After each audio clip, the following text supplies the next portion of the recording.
యథార్థవంతుల ఎడల నీవు ఎడబాయక కృప చూపి గాఢాంధకారము కమ్ముకొనగా వెలుగు రేఖవై ఉదయించినావు.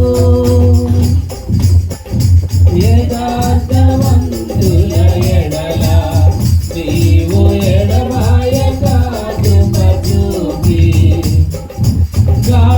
గాఢాంధకారము కమ్ముకొనగా వెలుగు రేఖవై ఉదయించినావు. నన్ను